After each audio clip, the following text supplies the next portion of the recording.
Hey guys, I'd like to welcome you into Basketball by Association. My name is Arky. I am being joined by Joel C. Cordes, co-founder of this here podcast. Joel, how are you? I'm doing well, and this is just a change up. Normally, you're coming in at DEF CON 5 to start the show, and this was almost like Arky Shea PR radio, public radio version. So, well, what can I I'm say? okay with that. What can I say? The Knicks have won one out of their last one games. So life's pretty good for me right now. You take it while you can, right? Take those little joys in life. Especially when you're having to crawl back into a game to make it look respectable against the Pelicans. Whatever. I'm not exactly mad about it. Having that game happen on your own home court too. Sure. Was Arky the guy who turned off his own home team when the Pelicans were beating the snot? Yeah, maybe I did that. Sure. Now, I know you don't usually bet on your team. That's one of your rules. You didn't have any money on Knicks Pelicans? Just because that seemed like a sure thing. All right, that's good. No. I am a fan of two professional teams that are highly disappointing when it comes to like just thinking they're a sure thing in anything. The Cowboys and the Knicks. So betting those teams usually is a recipe for me wanting to leave sports fandom altogether. So today we got a brand new Basketball by Association. We're going to talk a lot about potential trades, possible movement, rumors, non-rumors, and stuff that we think may work out. We've broken out our simulator, and we have some things that may be worthy of discussion. In fact, I'll be honest with you, Joel, you did a ton of legwork on this. You must have just gotten a spur in your saddle or something about this, because you went ham. When I read the email about this, I was like, okay, someone didn't sleep for like 11 hours or something. Like, this had to be what this happened. But I'm not going to lie. This, along with like the free agency prognostication shows, these are my favorite ones to do. Like my absolute favorites. Before we go any further, this is episode 92 of Basketball by Association. You can find us on Spreaker, Spotify, iTunes, wherever you get your podcast for the audio. You want the video version, and you're going to want the video version today, because I will include some of the trade links and screenshots and stuff like that in the show description. So if you want to see where some of the ham water is stored, you can find that on the YouTube. Is that a phrase? Basketball by Association. I don't know. That's something that happens up in the up in the Midwest. Like around the Finger Lakes, is that what we're doing here? I am leaving that and all my other Limp Bizkit references alone. Anyway, episode 92, we got to name it after somebody. There's only two choices who have ever worn that number in NBA history. And so this one is going to go coincidentally to a guy who wore a Dallas Mavericks uniform for 2 seasons. He also wore a New Jersey Nets uniform for a season after that, and an Atlanta Hawks uniform for a season after that, all while wearing number 92. That's right. He logged 4 seasons in that, but he was around the league for a little bit longer than that. This, my friend Arky Shea, is the Desean Stevenson episode. He came into the league at the ripe old age of 19 years old and played to the age of 31. So in the end, a 12-year career, that's nothing to shake a stick at. No, that's I've always found it strange then we get onto the show. Like when you have guys who play in the league for not 3 or 4 or 5 years, but like 12, 15 years. And you're like, oh, I just keep losing that guy in the weeds somewhere, but like still they hang on, they find a spot on a roster somewhere. On a roster, yep. A respectable earnings-wise career. Let me see. Want to take a guess at how much he made? I mean, Basketball Reference will solve that. I won't peek by scrolling down. I'll just say that he logged time with 6 different teams, including 4 for the Wizards, which I think is probably where he's most well known. Desean Stevenson was on some of those Wizards versus Cavs rivalries when LeBron was there in Cleveland. Desean Stevenson was one of those guys tasked with guarding young LeBron. You think Anton Jameson, Caron Butler, Gilbert Arenas on those Wizards teams, Brendan Haywood. I mean, they were an Eastern Conference foil for a handful of seasons against Cleveland. Spent some time in Orlando, Utah as well, besides the other 3 teams that I named where he was wearing that 92 on the second half of his career. But Arky, tell me how much he made, because I know it was decent. If Spot Rack's right, it's about $28 million. Yeah. So again, not for a guy who's ever a superstar, who was ever sort of a key part of a team, so to speak. Like just a guy who got to do what he loved most, which is balling. Not the worst kind of money in the world to make. He was a starter more often than not throughout his career too. We can say that. So hang your hat on that, Deshaun Stevenson. And here we go. My favorite, one of my favorite episodes of the year. And Arky, Shea, when we start at a trade deadline, it's probably best to start with the sellers. There are a couple of teams that we know have some veterans. Sellers usually mean anymore. Like there's no future. Like there's no future with this current roster. It's either blow it up or you have one very big piece that people may be very interested in that's sort of a franchise type player, someone that you would want to build around if you've had time around him with other players and it's just not working. So these are teams that just, for whatever reason, it's not working right now. Yep. So it's time to give off the valuable pieces in the yard sale. Or you have a young team and you signed some veterans because you had money to burn during the offseason. You have to spend a minimum amount of that. And during the first half of a season, especially through training camp, through the preseason, getting the younger guys their sea legs, you want a couple of veterans around. Teams do this all the time when they're in rebuild mode. They sign 2 or 3 guys who they'll give them a little bit of extra money, maybe for a 1-year, 2-year deal to get them on board. You're going to come in, be a mentor. You might even play a decent amount that first half of the season. But in the second half of the season, when you're kind of entering tank mode and it's time to just get the young guys the developmental time they need, but they don't necessarily need another old head telling them what to do. They've got the basics, and the old guy deserves to go to a playoff team. This is a classic NBA move, and this is what we're going to look at through a lot of these early names. Now, this team, this young team that signed him, they sell off the old guy for a second-round pick. And what did you do? You spent money that you needed to spend anyway, and you pick up a second, a couple of seconds, a first round, maybe a prospect, depending on the guy, and you picked up a future asset for your rebuild just for spending the money that you had to spend anyway. This is a common thing to do. So let's start with a team that I don't know if they're smart enough to have thought this all out. But sometimes they've added guys to this roster. It's just right now they've got a whole lot of them. And once again, the Sacramento Kings aren't going anywhere on this season, Arky, Shea, but they've got a lot of really interesting names that are going to be usable somewhere else. And we've talked about some of these names before. We're going to start with the one guy who I said was a slam dunk to go to the Chicago Bulls. He is the guy who fit everything, and then Grayson Allen came along and wrecked it. He just Lord business style wrecked it here.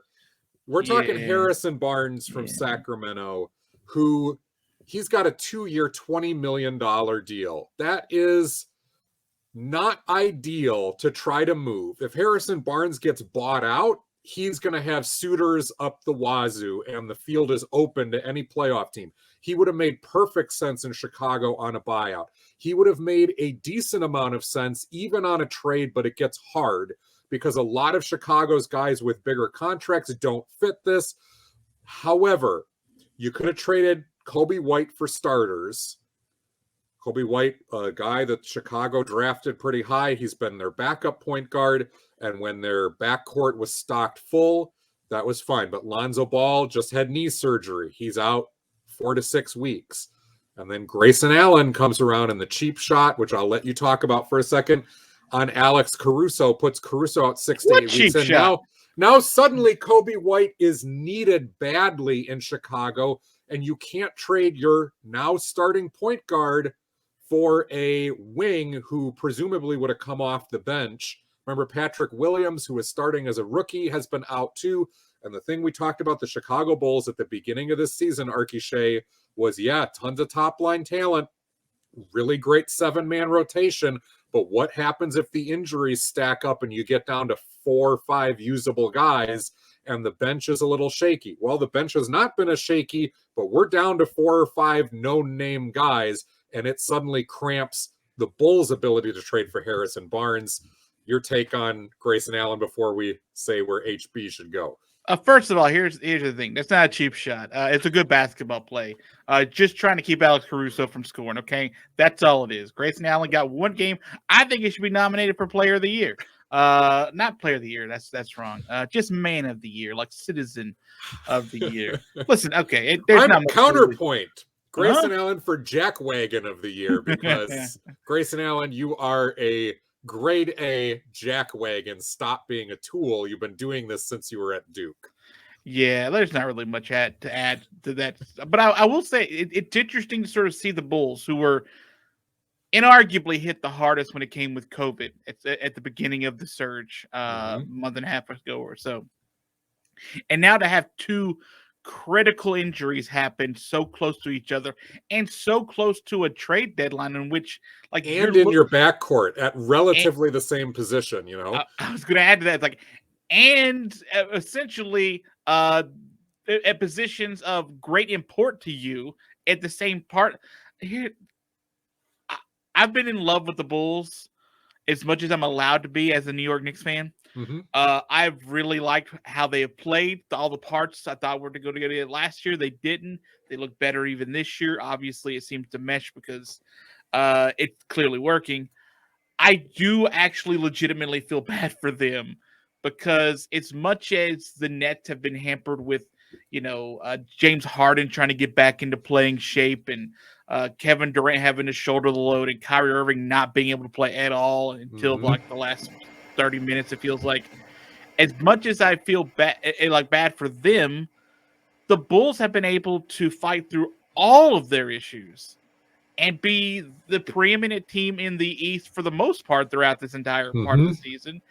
And now they've been dealt two massive blows, not short-term blows either, like blows that could torpedo a large part of their season and could change the outlook of what their season and how going into the playoffs even looks like when both these guys come back and Ball and Caruso. So I feel bad for that, because also, like I said, it limits them right now. It limits them right now on what they can do, because they had to be interested in at least one very important piece, at least one big move to be able to make. And I think Harrison Barnes would have been a great move to have been able to make at this point. And now you're sort of handcuffed. Absolutely. And now they've dropped from first place to third almost overnight. They're only a game and a half out of dropping into the play-in tournament. I mean, that's how close things are in the East. And the East is tough. The East is a tough conference this season, where one bad week you go, like you said, you go from second to sixth or something. What's really frustrating is, even with that $20 million, you could have packaged Derek Jones Jr., who's on an expiring contract, Kobe White, who the Kings would have wanted to take a reasonable look at, especially if you're wondering about keeping De'Aaron Fox, which the Kings should be, and more on that later. And then Troy Brown Jr., you match up those dollars perfectly for guys that are not playing as much. And for Kobe White, you wouldn't have needed if your backcourt is healthy, even though he's looking to be a nice young prospect. And you could make that deal overnight. Now you can't do it. So you're waiting on buyouts. If Thad Young becomes available from the San Antonio Spurs on buyout, you go after him. But Thad Young is not Harrison Barnes at this point in his career. And we've got one other, possible option for the Bulls, but we'll get to that in a little bit. It's not a name that really moves the needle. So when I look at Harrison Barnes on trade, it's tough to find a spot for a $20 million guy, $10 million a year. It can be done. Everybody's got to be crossing their fingers about whether he gets bought out in Sacramento or not. But with 2 years left to go instead of one, that's tough. Two teams that could absolutely use them, though. You tell me which one you like better, or love, hate, however you want to do it. The Dallas Mavericks or the Denver Nuggets. Dallas has had Harrison Barnes on the roster before, back during the Dirk Nowitzki era. That's where Harrison Barnes left Golden State. He was middling. They paid him a bunch of money. I don't know if they want to bring him back, but he's a very helpful player for a team that could use a little more punch. And Denver, of course, has been hit hard by the injury bug. And if you want to do a change of scenery, you attach one of your young guys if you're Denver, and then Will Barton, who gets $15 million, and you can make this work very, very quickly. So Both are doable in Denver or in Dallas, excuse me. You'd probably start with Dwight Powell and one of your young guys to get the money to match. This can be done. Who do you like better? I probably man, because I think those are good shots. I probably lean Denver a little bit right now. I think Denver would make a little bit more sense. Do you lean one way?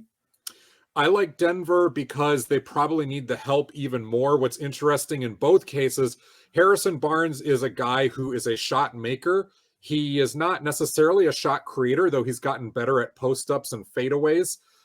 In either case, you get Nikola Jokic spoon feeding you, and we've seen how much that's helped a guy like Aaron Gordon, Michael Porter Jr. in Denver. Same thing in Dallas, where you've got Luka Doncic setting you up for shots.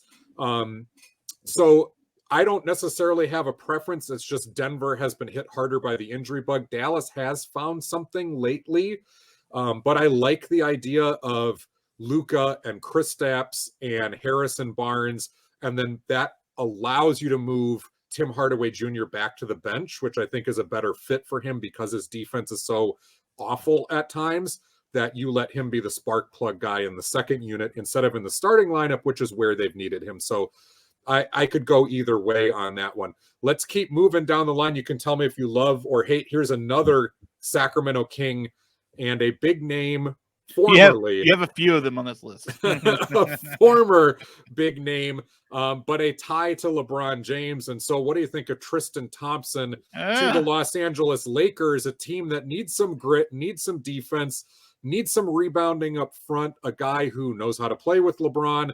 And this could be done. Now, Tristan Thompson is not a easy contract to make. I think he's about $9 million for the year. He's, again, a classic guy that Sacramento overpaid for just a little bit. In fact, he's almost at $10 million for the year.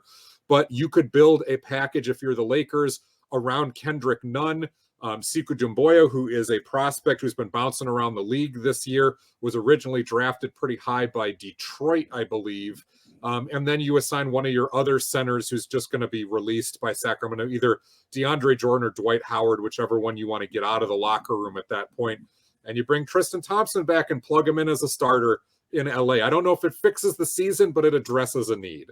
I was going to say, I don't know if Tristan Thompson in LA does enough for LA to make them that much better of a team. Maybe LeBron just wants him back. I mean, there could be something to that too, and thinks that would give. But I don't know if it actually would be that much of a bolster for them.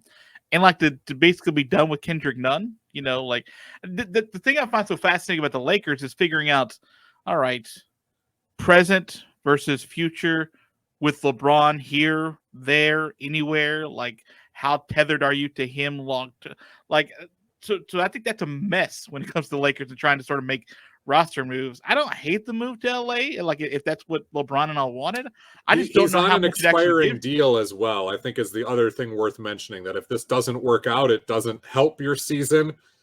You're free from it. How much is Kendrick Nunn getting used on a team that doesn't necessarily need his offense? They're top 10 in offense anyway. But let me see where the Lakers are what, like $50 million back on cap space? Maybe if they're building for the future, they just hey, let's just take a shot. Sure. But the Lakers, I think the Lakers are win now, right? It's got to be win now. Mm-hmm.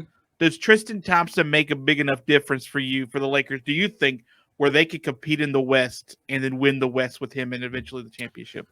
I think this would be one of a few moves. You probably have some other trades involved here. You are looking at buyout guys who want to come chase a ring. I think what it does do is it opens up some roster spots. You're doing a 3-for-1. No, sure. So let me ask you that in that case, you think this can't be done in a vacuum? It has to be done in congruence with other moves in mind to be able to make this team. I would do it in a vacuum for this reason only. DeAndre Jordan and Dwight Howard have both been given their shots to be the starting center for the Los Angeles Lakers. Both have lost their jobs while doing it, to the point that LeBron James has been playing center an awful lot. And we know when Anthony Davis gets back, he will as well. Tristan Thompson plays either the center or the power forward spot and gives you just a different look. I think right now, DeAndre Jordan and Dwight Howard essentially do much of the same thing. Howard is the better player, but not by a whole lot. I think DeAndre Jordan is done.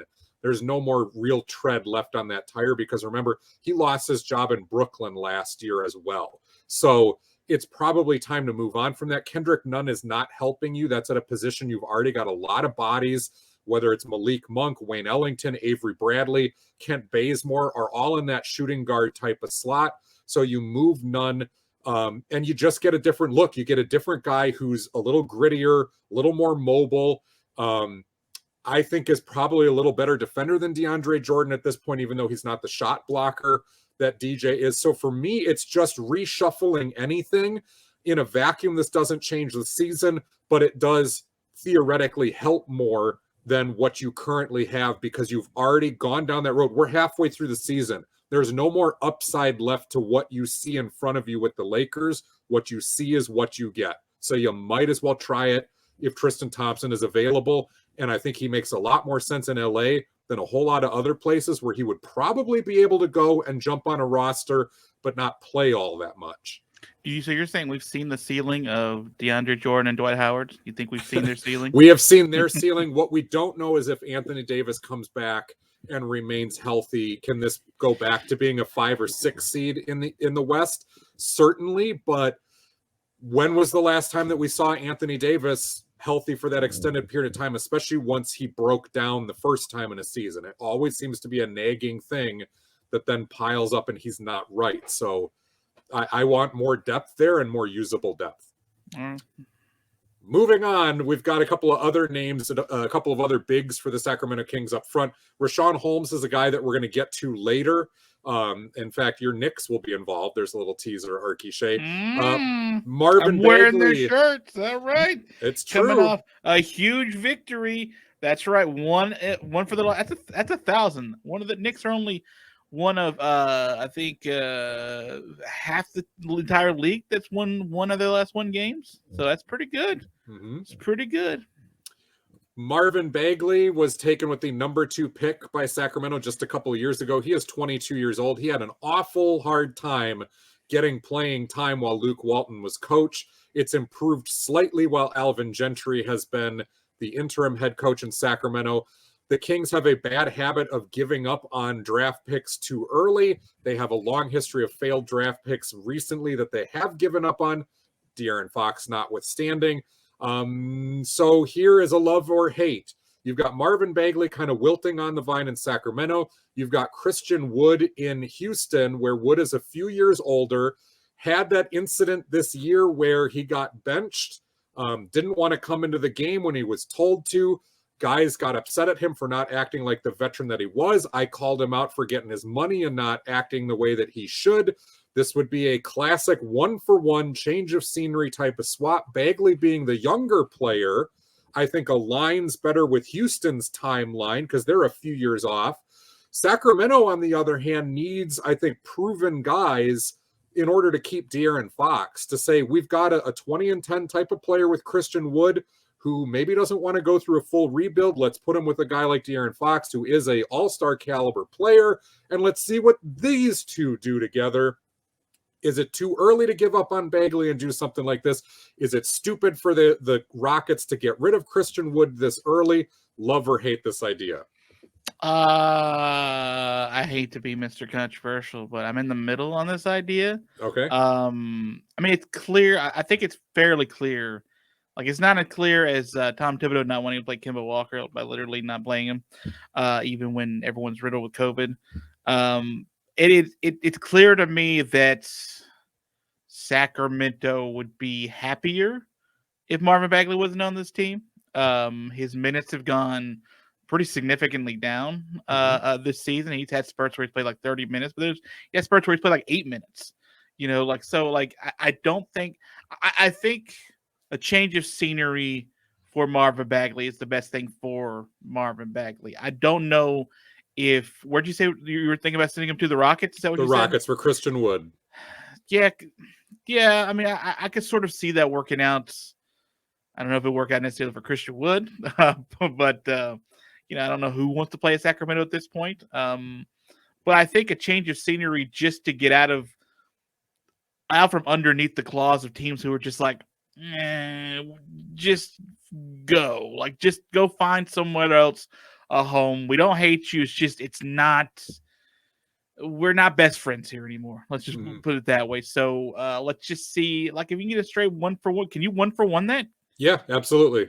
Because Okay. Bagley as a number 2 pick it's like $11 million a year. Wood is, I got to go look what he was at, but he was in that neighborhood where, it's real close to being able to do that straight 1-for-1. I think they both need a change of scenery. As far as like that being the spot, I mean, financially it works. So maybe just a change of scenery just for the sake of a change of scenery. So Bagley's 11.3 and Wood is 13.6. You can do that. And if not, for some reason, it's real easy to find a guy at the end of the bench on a minimum contract and match the rest of the salaries. All right. So let's change some scenery and let's see if, fairly like comparable guys. So yeah, let's just see what you got. Okay. I can be more convinced now. Buddy Hield is a guy making $22.7 million a year for the Kings. Buddy Hield's been in the league for like 7 minutes, but it feels like 30 years. Like, it's just like he's been traded a couple of times already. This is a classic get you a bunch of points guy and maybe not much else. Buddy Hield could be very helpful to teams who want more of that punch, but the contract is a little bit big. And I'm looking at a team like Cleveland, the Cavaliers, with a lot of their backcourt getting injured. Sacramento might be interested in taking a look at Colin Sexton. The problem is finding the rest of the salary to match up because Colin Sexton only makes like 6.7. That means you're including Ricky Rubio, who just got hurt. Are you going to do Ricky dirty like that by getting rid of him?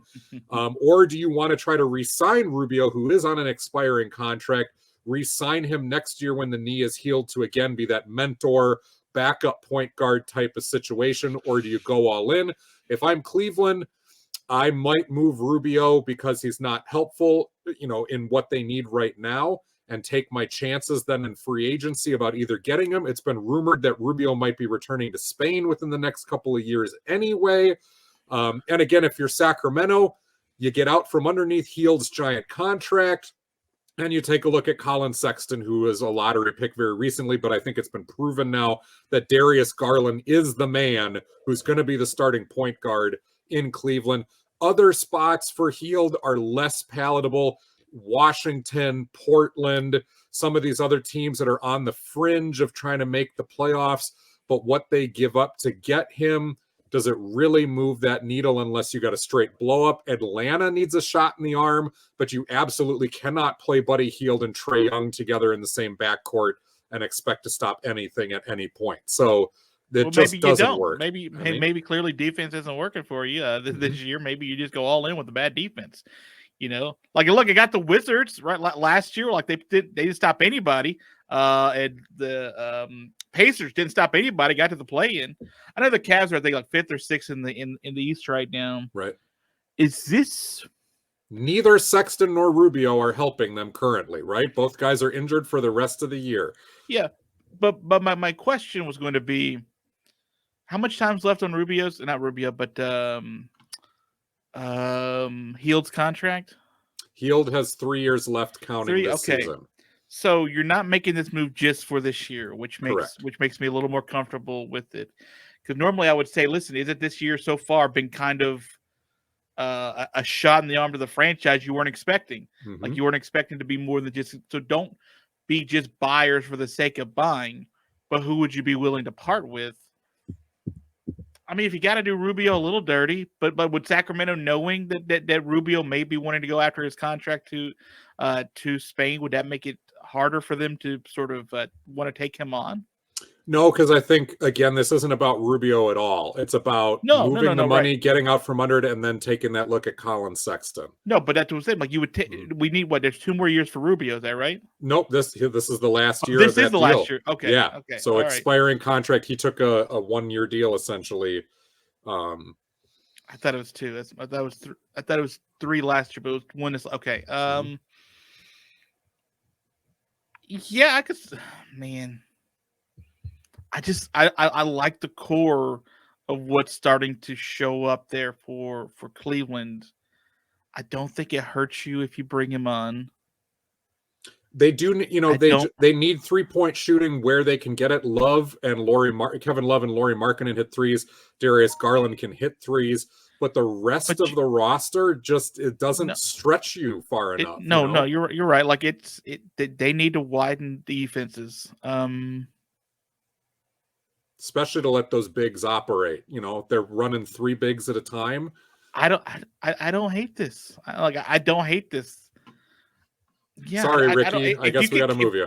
Yeah, that's fine. I mean, And if they don't want Ricky Rubio, I think a guy like Jetty Osman, who's been there for a while, he's on $8 million. Him and Colin Sexton, that gets you to about 15. You still need some more ballast to match things up, so that becomes a little bit tough. But somebody like that, you maybe look at, or you get involved if you're going to move Kevin Love, who's $31 million with 2 years left. If you're including this year, if you're going to move Kevin Love in a different deal, which I think it's going to be very difficult to do, and Love has suddenly become very valuable to what the Cavaliers are doing, there are other ways to get this done if you really want Hield. We'll move on from Buddy, but I think that's the best landing spot of a team that could really put him to good use. De'Aaron Fox, in one sentence here, do you try to move him at the deadline, or do you wait another season and see what you can build else around him before giving up on your cornerstone in Sacramento? What do you have to sell to fans if you give up on De'Aaron Fox? But that may be the thing. Like, clearly nothing's working. Like all of these pieces. If you're going for a full breakdown, and how many more years does De'Aaron Fox have right now? Because as far as I'm concerned, he just signed his extension, so he's 5 years, 28 mil. Yes, so I don't know if there is a team I hear less about with more pretty good teams, or pretty good players on that roster than Sacramento. Like I honestly don't know what it is about Sacramento that has been so putrid, to be nice, over the last decade. I guess since Bloody Divac left, retired, then came back. One sentence. Blow it up. We're way over. Yeah, blow it up. Blow it up and move him. Okay? Yeah, because if we're doing our scenario, which is give Marvin Bagley another just a change of scenery, yeah, I think you're going for clearly just making a bunch of room for I guess a run at big free agents or something. Like I don't know who's interested in Sacramento anyway. De'Aaron Fox is the only guy you're going to get. It's a valuable piece to get people interested in that team. I don't know. Like the good players, Buddy Hield and Harrison Barnes and De'Aaron Fox aren't working. I mean, are they going to work any less when you don't have anybody? I mean, maybe just start fresh. Maybe just put a G League team out there. The Thunder are winning games somehow. Well, and that's how this gets started, though, is you move those guys off and blow it up and get those prospects back in. But the Kings have tried to play that game and have never drafted well, whereas the Thunder have been very, very good at drafting, whether in the first or second round throughout Sam Presti's time there in Oklahoma City. Well, get all of Presti's picks. Like, just do it. Just say everybody's gone. Just give us picks, and eventually we're going to hit. I would take the opposite tack in that I shuffle the rest of the deck around De'Aaron Fox by moving those veterans off. There are a couple of other young guys who are intriguing. Chimezie Metu has played well. He's actually won a near starting job there with Sacramento. Tyrese Halliburton, Davion Mitchell have shown some things. So I love Tyrese Halliburton. Yeah, if I can bring in Christian Wood instead of Bagley and see how does Wood look with Fox and Halliburton. Is there anything there?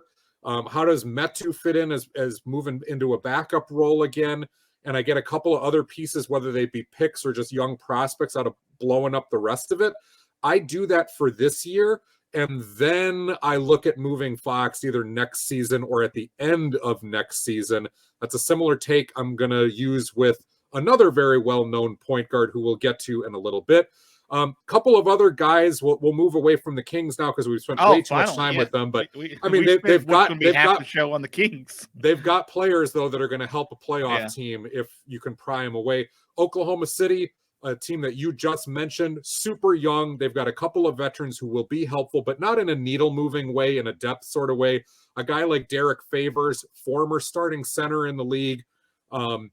He's making $9 million still on 2 years, which is way too high for Derek Favors, but this may be a buyout situation. And if he becomes available, he is a guy that makes perfect sense somewhere like the Chicago Bulls. I would rather have Derek Favors backing up Nick Vucevic going into the playoffs than Tony Bradley, but why not have both him and Tony Bradley in that depth heading into it? And then Kenrich Williams, Kenny Hustle, a guy who was in the Pelicans organization, and then Oklahoma City paid him a little bit of money to be there. He's a grinder and a guy who's kind of at the end of your bench, but will give you that energy. The market is wide open for a guy like Kenrich Williams, who's barely above a minimum contract. Somebody like the Bucks, the Suns, the Heat, even the Knicks, where you just need that body who's going to come in and you know exactly what you're going to get. Not super talented, a little undersized as a tweener forward, but will hustle his butt off. There is a place for that on every playoff roster. So those are two guys. Watch for them to possibly get pried away here at the deadline. That's all I got to say on the Thunder, but I don't know if you got anybody or anything you want to say about those two guys. Just want to say that Tom Thibodeau's pants got a little tighter when you brought up Kenrich Williams.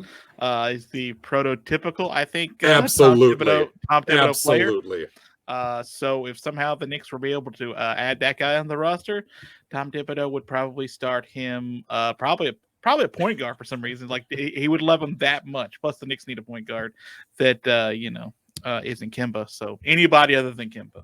I feel like I've hit that note a lot on the show, but still, that's the thing. But yeah, I think Kenrich Williams would be a great.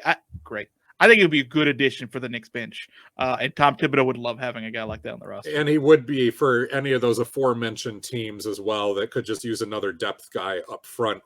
The next two guys are on bad teams. They are veterans. They've been around the block. They have proven themselves many times. And because of Grayson Allen ruining everything and Harrison Barnes getting in on the mix of trade targets for the Mavs or the Nuggets, it means that one of these two guys would probably be stuck on their team or going somewhere else. I'm talking about Terrence Ross from the Orlando Magic and Eric Gordon from the Houston Rockets. Both can put up points.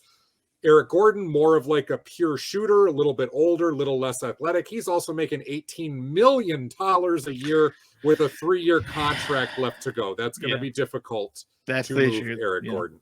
On the other hand, T. Ross, somehow only $12.5 million a year for 2 years, is the more athletic guy by far, can create his own shot. Maybe not the pure shooter, but definitely more of the streak shooter. Oh, yeah. The stuff that J.R. Smith brings.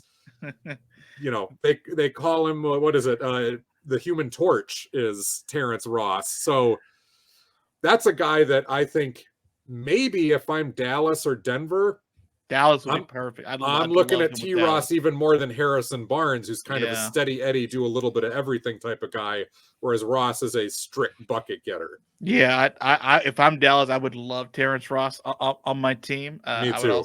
I would also tell you that the thing I love about Terrence Ross is because he is that torch, he has zero fear throwing the ball up. And that's somebody I think, there are. I don't really know how to explain it when I'm watching the games, especially when we get deep into the season and in the playoffs. But there are guys I feel like that defer a lot more late in the clock than actually take the shot when it comes to you and you just need to take the shot. And we get a handful of shot clock violations or really crappy shots with 1.5, 2 seconds to go. And I think Terrence Ross helps you with a situation like that. Terrence Ross, when he gets a little bit of wiggle room and he doesn't need much, he sees a little bit of light, dude's not afraid to shoot it, but he's also not afraid to defer. Like, he's not a guy that's going to guarantee to throw up 15 shots a game. But if he starts heating up early, dude will throw up 20 in a game. Dude will throw up 20 shots in a game. And, as long as he was hitting a couple weeks ago against I can't remember. He ended up having 35 points or something like that, but it's 22 shots or something. But yeah, but if he starts feeling it, he's going to feel himself. So do you balance that? I think that kind of balance works perfect on a team like Dallas. I do too, especially when you have a few guys out there who are non-scorers. Dorian Finney-Smith is not out there to score the ball. Fair. Maxi Kleber, same way. Here's the easy part for Dallas. They can match salaries to get Terrence Ross in a heartbeat. You could trade him for Dwight Powell straight up. You could attach Maxi Kleber plus one of your lesser salaries, or Reggie Bullock, who you're sort of not using all that much, plus one of your lesser salaries, and match that money to get T. Ross. The problem is that the Mavericks don't have a lot of prospects who Orlando theoretically would be very interested in. Dallas has a lot of mid-career guys because they're built to get to the playoffs and win the playoffs now. So unless Orlando is intrigued by somebody like Josh Green or Jalen Brunson, which I kind of doubt would be the case, you're going to wind up attaching a pick in order to do this. But I would still do this if I was Dallas in a heartbeat, because again, I can either start Terrence Ross and move Tim Hardaway Jr. back to the bench, or vice versa. But I've got more punch here for the table setting guy. And when you talk about a team that defense is going to be an afterthought, it's just part of the DNA of the way they played, despite what Jason Kidd may be trying to change there. Dallas is a team that I think you just try to get as many freaking weapons around Luka as you can. And Ross is a guy who can score off his own dribble, but you can also find in transition, you can run some stuff for him, and is a nice wild card for a team that is very, very dependent on Luka setting people up otherwise. All right, what else we got? All right, moving along.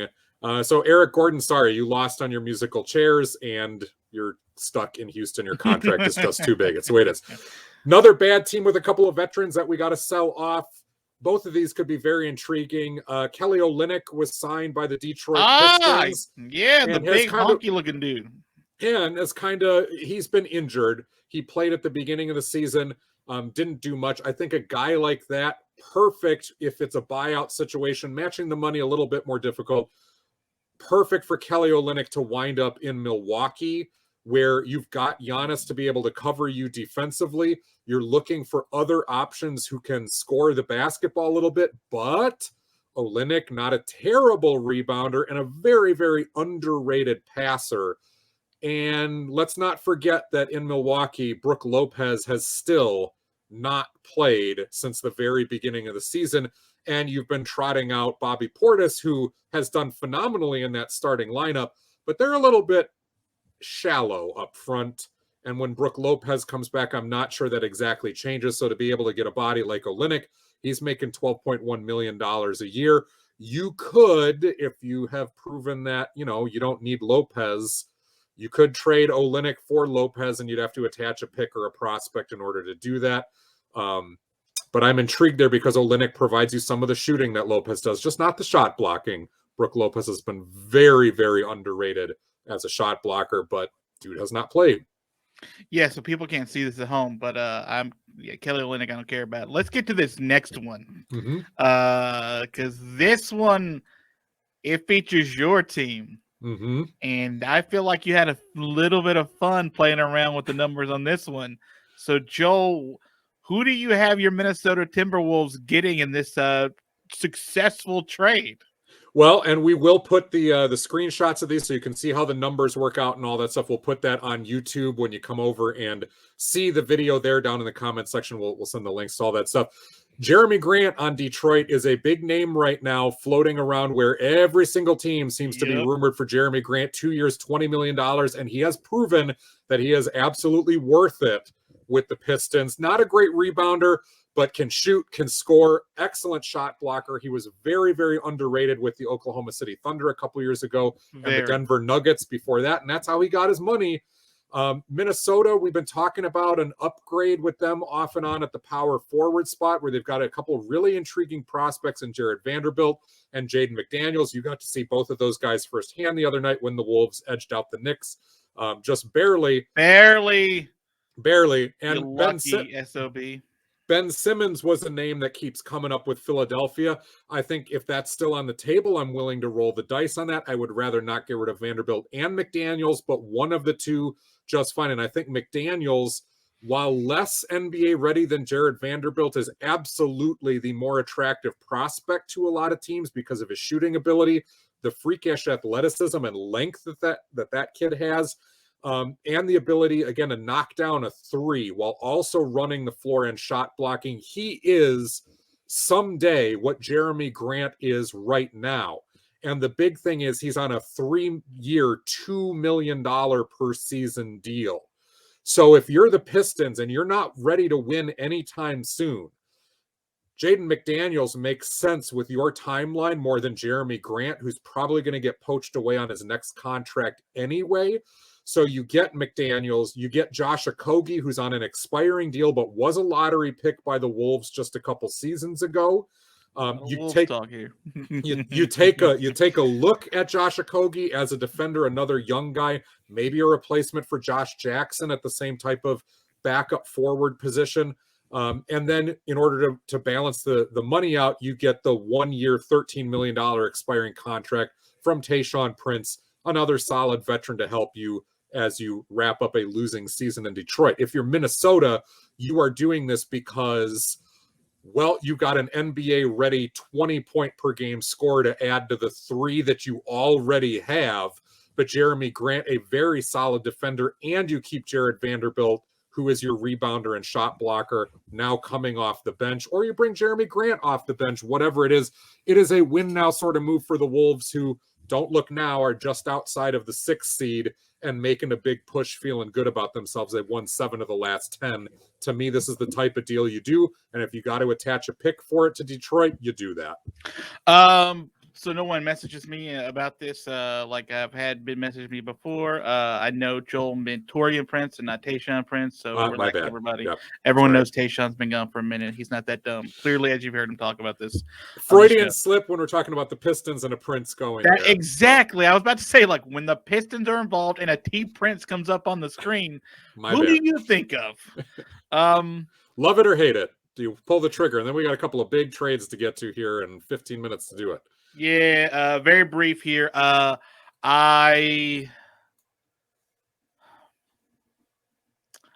don't love it if I'm the Pistons, especially knowing that you might be able to have the number 1 pick this year, which could be someone like a Jabari Smith or a Paolo Banchero, and if you add that with who's the kid that just got Cade Cunningham, and on top of with Jerami Grant, you might be able to see the future and convince a Jerami Grant after that, after next year, this is a team you want to extend with. And he's your veteran guy then. Okay. And he is your veteran guy. So I don't know if I would love it. I would understand why. And obviously I would understand why Minnesota would want to do it. It'd be a huge shot in the arm. For them, that's a team that's fighting for the playoffs right now.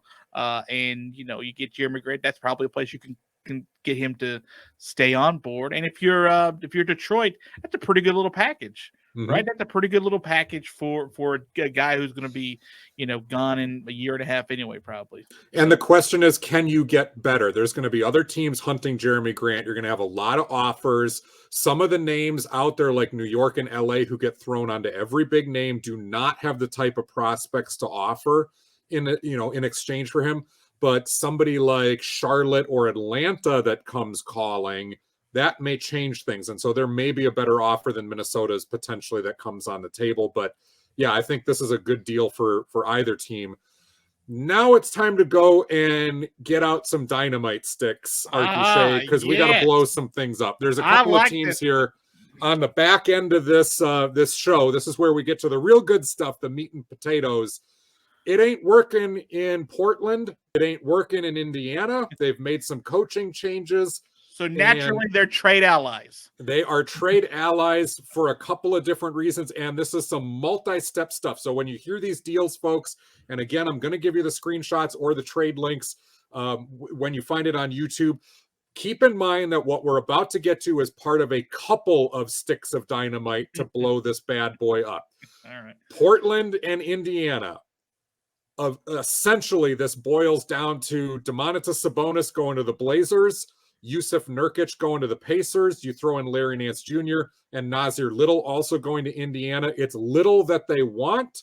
because that's the prospect guy. Yusuf Nurkic is a guy you take a look at. He's on an expiring deal at $12 million. He's definitely a starting center in the NBA. Is it a guy that you want to pay long-term? You get a chance to figure that out. Sabonis goes to the place where his dad played in the NBA. Oh, you're pulling the strings. Look at you. All right. You get Damian Lillard, a different upfront partner who is a little more two-way skilled. No, let's not say a little. He is a lot more two-way skilled than Nurkic, and potentially a reason where Lillard is sending out some bad smoke signals right now. He went and got the surgery. He's saying, I'm in no rush to come back, but Portland, I swear, if you tank, I don't want to come back. So you show we're not tanking.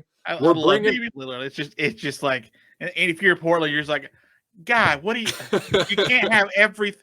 What do you want us to do? Like, so again, you give a guy where Lillard goes, Sabonis is a really good player. Maybe I want to come back next season and just see how we mesh before I make any trade demands. You're buying yourself another year before Lillard gets a bad taste in his mouth. And if Lillard does decide to go, you build around Sabonis, who is a guy you absolutely can build around. If you're Indiana, you might be saying, well, wait a minute. Why are you giving up a guy that you just talked up like that? The answer is Indiana has not been able to build around Sabonis and the current guys that they have. It is time to take a couple steps back, bring in cheap prospects like Little and some of the other guys that we're going to get to, and make a full reset around Malcolm Brogdon and Karis LeVert as the only two holdovers from this. That's a foreshadowing of what's about to come. Can I be brief and just say that I think that even if you got Domantas Sabonis in this trade and he's with Damian Lillard and you buy yourself another year, I think Domantas Sabonis has going into next year 2 more years on his contract. Mm-hmm.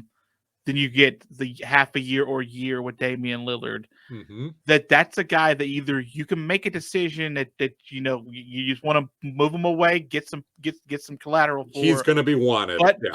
But I think if you wanted to make the decision too, I think Sabonis is the type of player that you could add another fairly big piece to and be more than competitive for the next 5-7 years or so. Like Sabonis is a guy who I love Domantas Sabonis. Like I think that's a guy you can I don't know about franchise guy, but like he's got franchise guy numbers. Like he's the kind of guy that may not be the face of the franchise, but you could definitely put some pieces around and be really, really good. And just because it didn't work in Indiana is not a knock on Sabonis. They've had injury issues up the wazoo with a lot of their wings. Brogdon has not been able to stay healthy, and you just had never put it all together. And you have had the pairing with the next guy where it has never been a great fit. They've tried to make it work year after year. Some years it's been better than others, but it's clear it doesn't work. And this is a segue into the next deal, which you, I think, might like as a New York Knicks fan, because it moves the needle. So we'll move back to the Blazers and their sticks of dynamite. But for right now, they've got Sabonis coming in and 3-4 guys moving out. We'll come back to the Blazers. Let's stick with the Pacers right now in a 3-team deal. And yes, the Sacramento Kings get back involved because I had foreshadowed we would see Rashaan Holmes. Here we go. Buckle up. Miles Turner, starting center for the Indiana Pacers, a guy who blocks shots, who shoots the three, and is mobile. Not a great rebounder, but is good at all the other things. Keep in mind, this is a Defensive Player of the Year candidate when he's been healthy, and a guy who has led the league in shot blocks or been top 3 for the last couple seasons. Moving to your New York Knicks to become the starting center, to pair him with Julius Randle up front and RJ Barrett in your core. Okay, we're keeping Julius. Okay, keep going. Right. What do the Knicks have to give up? Well, you got to send Obi Toppin to the Indiana Pacers, because remember, this is a full rebuild for the Pacers, and they want to take a look at a guy like Toppin, who is a lottery pick. They want to take a look at Nasir Little, because that's a power forward, small forward combination that actually could work very well in covering for each other. You've got Rashaan Holmes going to Indiana from the Sacramento Kings. Holmes is on a 4-year, $10 million deal, where you take a look and go, all right, Is he our backup behind Yusuf Nurkic? If we re-sign Nurkic long-term, does Holmes become the starting center, or do we move him after this season? But it's a classic take a look type of deal. It's Toppin that you really want, but Holmes that you're fine to look at because he can score some points from the 5 position. For Sacramento, what they're getting out of this is 1 year of Mitchell Robinson at $1.8 million to take a look. It's really the remaining of the season, a prospect type of guy. Right. And remember, if you're Sacramento, you should be rebuilding around prospects. Take a look, see what you want to offer him, if anything. You're really just getting out of the 4 years of Rashaan Holmes contract that you don't need moving back into this stage. But Mitchell Robinson as a shot blocker, whereas Holmes is not, makes some sense there. You pick up Nerlens Noel as the cap ballast from the Knicks, and maybe another guy or two end of the bench type of guy to make the numbers work. But to me, Arky, Shea, this feels like a win-win-win for all the teams involved. How do you feel as a Knicks fan with Miles Turner? I do think this is one of those rare cases where if Turner stays healthy, this could be a season-saving type of move, and he could be a Thibodeau type of guy who can hit the 3 on a team that finally is shooting them. Joel, if this happens, I will propose to you marriage, in fact, because I love everything about this. First, Miles Turner would be a slam dunk yes for myself. You probably have to give up a pick, and you just moved one to get Cam Reddish, but... Yeah. Well, I mean, the Knicks aren't building to the draft. Let's be honest. Exactly. They're not building to the draft. You get rid of Obi Toppin, which is fine. I mean, I guess I would like to see him a little bit more and see sort of. I mean, like he's got a bunch of bounce in his step, and like there's a lot of positive to him. But which is why Indiana would be interested. That's what I was gonna say. Like you're gonna have to give up a young kid that's a prospect that to sort of make this work. And then you get out from underneath the Nerlens Noel, the Mitchell Robinson, and you have on here. I don't know how to pronounce the kid's name. The Villanova kid. I think the Villanova kid. Ryan Arky. Diacono. Yeah. So like Arky Diacono. That's how it is. Arky Diacono. I know I've heard it on both broadcasts. Yeah, whatever. Yeah. See so much of him. Right. So much of him. Yeah. I mean, honestly, like that would be a slam dunk because then the Knicks off that they would have Miles Turner, Julius Randle, RJ Barrett's Kang, baby. Like that's the guy who should be running the show anyway. Right. I love Emmanuel quickly on this team. I think you have a nice balance of studs now. Still have, Evan Fournier and Derrick Rose. And don't forget, Cam Reddish just came in as another young guy out of this too. I love how you said don't forget about Derrick Rose. Don't forget about the 81-year-old that's still on the roster. Well, and don't forget about Cam Reddish. You still got Kemba, who may or may not play and may or may not be on the Knicks, but he ain't got legs. That's fine. That's cool. You trade that contract, which is like $35. So, but yeah, I would love that for the Knicks, and I think they could be hosting playoff games and winning home playoff games with that type of roster right now. It'll never happen, but I would love to see it. We got to wrap the show with a doozy, and we're going back to Portland where things are blowing up, but we're taking care of some other people because that's what we do here on Basketball by Association. This is a massively concocted trade here, but I'm ready for it. And again, you're going to be able to find the links to these or the screenshots on YouTube when you search Basketball by Association. You get the video version of the show. While you're there, like, share, subscribe, hit the bell. Portland, if you're going to be trying to reshuffle the deck completely around Damian Lillard to give him another look, give him something to think about staying, but also hedging your bets just a little bit in the case that he leaves. If Damian Lillard is going, I don't think you're building around CJ McCollum, who's a very solid player, a helpful player. We've seen him in the backcourt grow throughout the years with Damian Lillard.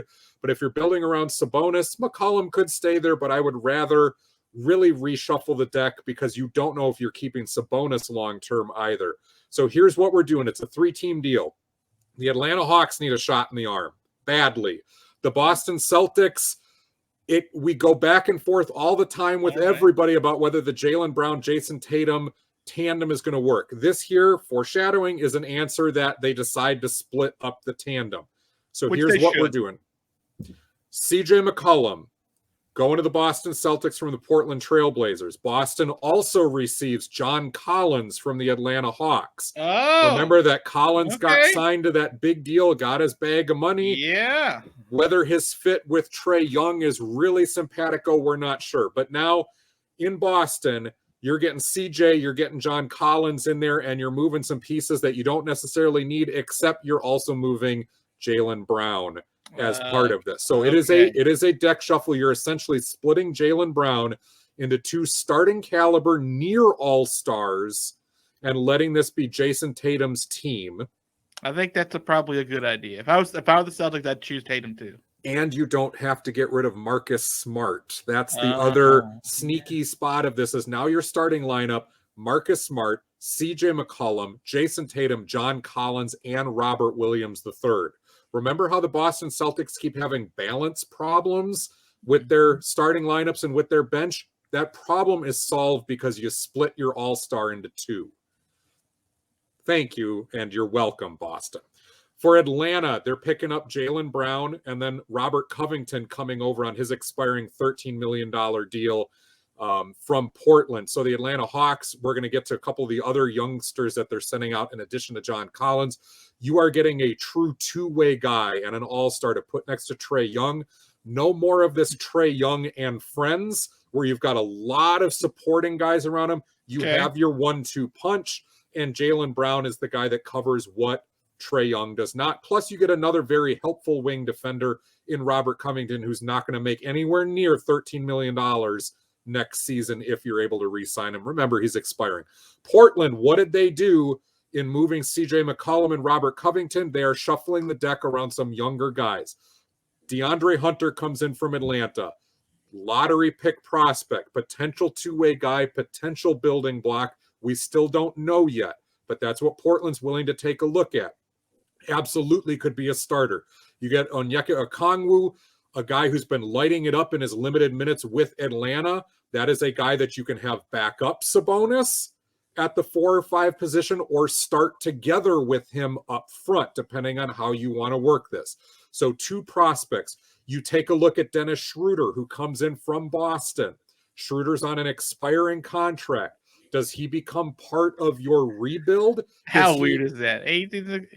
It's an expiring contract. Is he insurance if Damien Lillard leaves? Where you go, okay, you could do worse than Schroeder as your starting point guard for a season or 2 post Dame.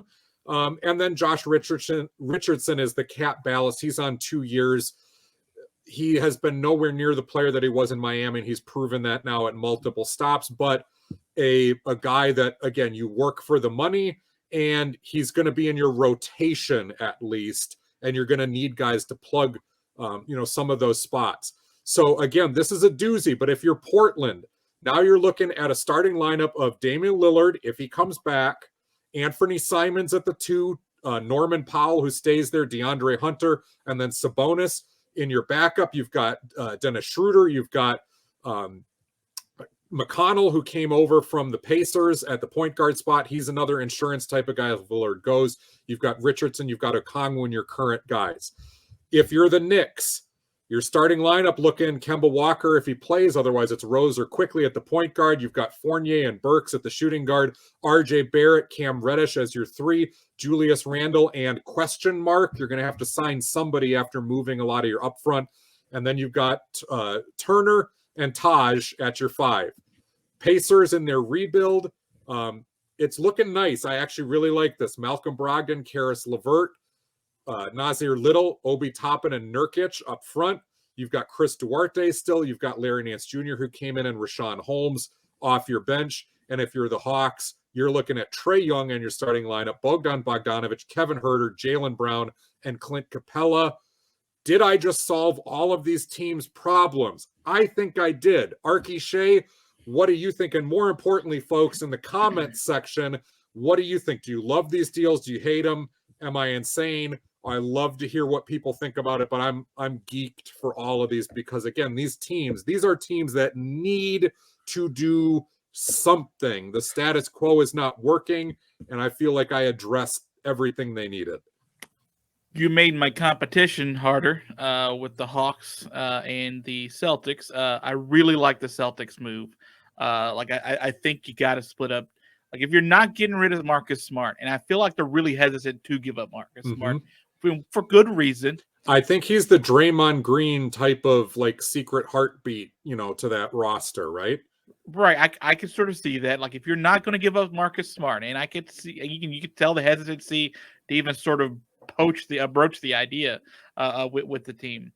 Then you got to split the two stars, and they're just too similar to each other to sort of be able to coexist and be a super effective team, and they're just always going to be off balance. So I like that for them. I like my Knicks getting Miles Turner, like that a lot. I even like the Hawks, the trade that you got there. The Hawks would be free to be traded. They would be freed to figure out what's wrong with this team, if that makes sense.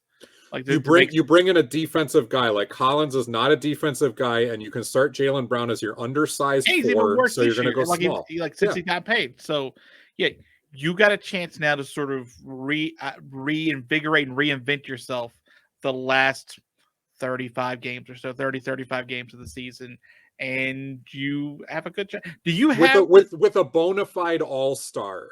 There's no question that Jaylen Brown is a perennial all-star for most of the rest of his career. John Collins, you don't know that, but the beauty of this is Boston does not need John Collins to come in, wear a Celtics uniform, and be a perennial all-star. It's great if he does, but it's Jason Tatum's team now. You've got shot makers to stretch it with CJ McCollum. You've got another rim runner in Robert Williams. We know John Collins can shoot. You've got your defensive guy in Marcus Smart. You just balance everything out better and allow Jason Tatum to not have to be a two-way star all the time. And like you said, there's just the overlap between him and Jaylen Brown playing essentially the same position. They put up phenomenal numbers together. Boston plays better with them than without. That makes sense. But we have yet to see Boston really be a threat with the two of those guys together. So why not see what happens when you bring in different help and cover two areas of need instead of just the one? Yeah, I don't need you to give this email over to Brad Stevens. It would make sense.